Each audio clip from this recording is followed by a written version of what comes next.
Hello，我们今天来聊聊，你真的需要一台 MacBook Pro 才能开始来剪影片吗？现在来跟大家聊聊我的工作流。我主要都是拿 iPhone 来做录影，录了非常多的影片以后呢，我再把它 AirDrop 到我的 MacBook，使用 MacBook 键盘还有触控板来做快捷键和指标的剪辑。使用 MacBook 呢，我们有比较大的荧幕，键盘可以使用快捷键，比如说 Ctrl B 去切不同的时间点，然后再来触控板可以来做精细的时间轴的调整。但是如果我们只有 iPhone 而没有 MacBook，我们还可以剪影片上传到 YouTube 吗？答案是可以的。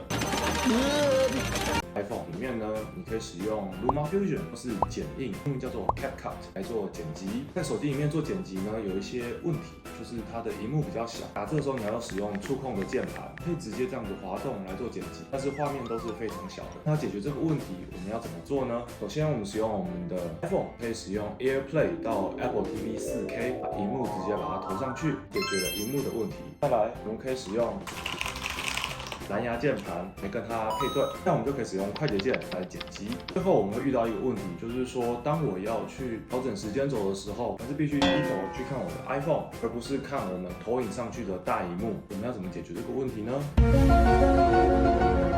是不是可以使用 Magic Trackpad 来控制我们的 iPhone？用滑鼠鼠标去控制我们的 iPhone 呢？应该是可以的，但是 Apple 不愿意让你这么做。他希望你多买一台 MacBook，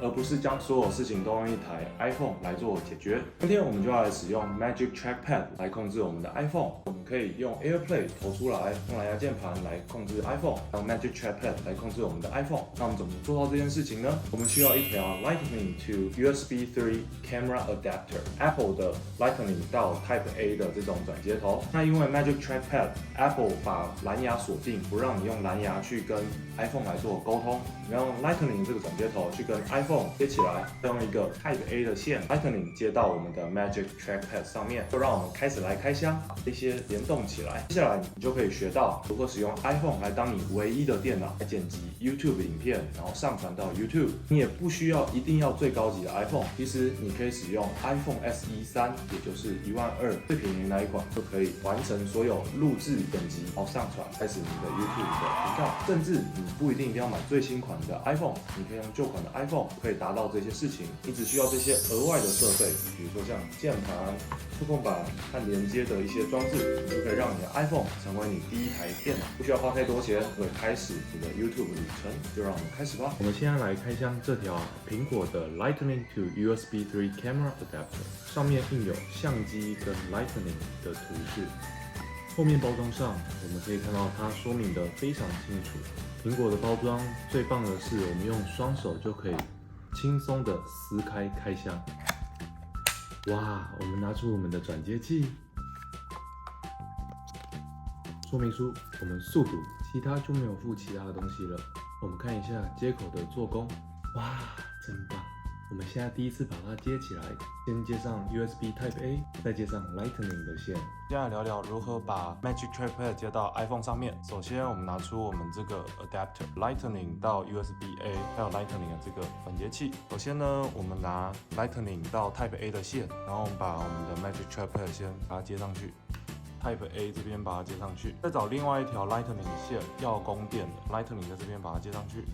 接下来接上我们的 iPhone， 到设定页面辅助使用，这边我们到触控，把辅助触控打开，这边它就会跳出一个小白点，这个小白点来控制我们的 iPhone。一只手指头的时候，它就是像滑鼠一样移动；两只手指头就是滑动，这样我们就可以用这样的方式来控制我们的 iPhone。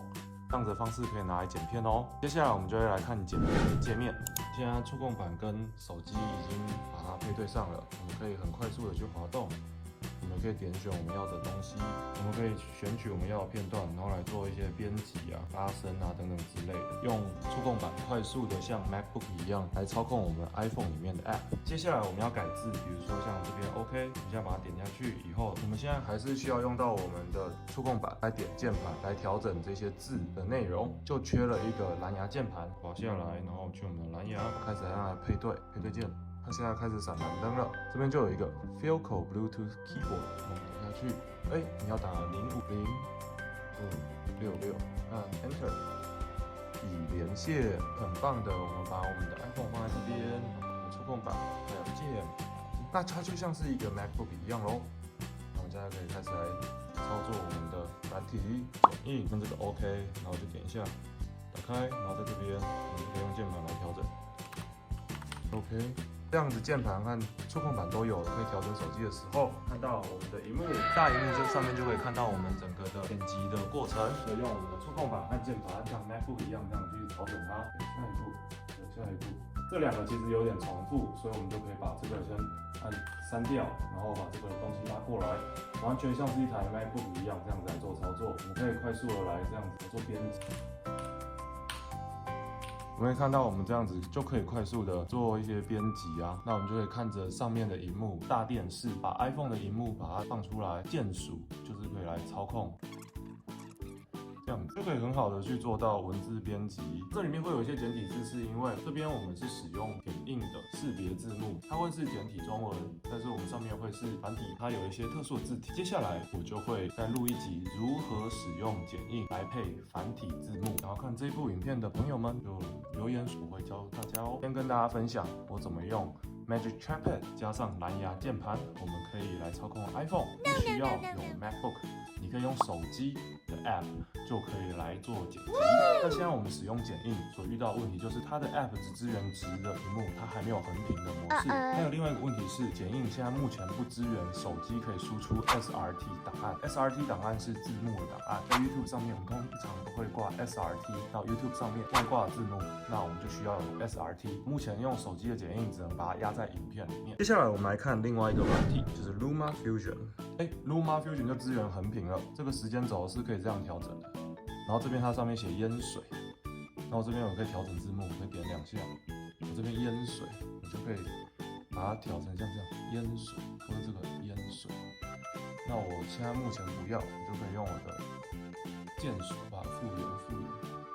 然后甚至我这个淹水呢，我可以调里面的字，这边我都可以用我的触控板快速的像 MacBook 一样来做调整。都可以用我的键盘和触控板来做操作，十分的赞。我们可以看一下我们大荧幕所显现的样子。这个是一台55寸的电视，它可以占满整个55寸的电视。我们的滑鼠这边来做操作，我可以用我的触控板来做左右的滑移，我甚至可以对这个点来做拖移的调整。只要有一只 iPhone， 我们就可以来剪片。大荧幕、触控板还有键盘来做影片，其实不需要 iPad， 不需要 MacBook， 我们就可以在手机里面直接做好剪片，直接用手机上传到 YouTube。这就是我今天简单的分享。我们口袋里面的装置，这只手机就是非常的强大，我们可以在小荧幕上面来做剪辑，甚至我们可以透过一些外接设备，让我们手机变成一台 MacBook 或是一台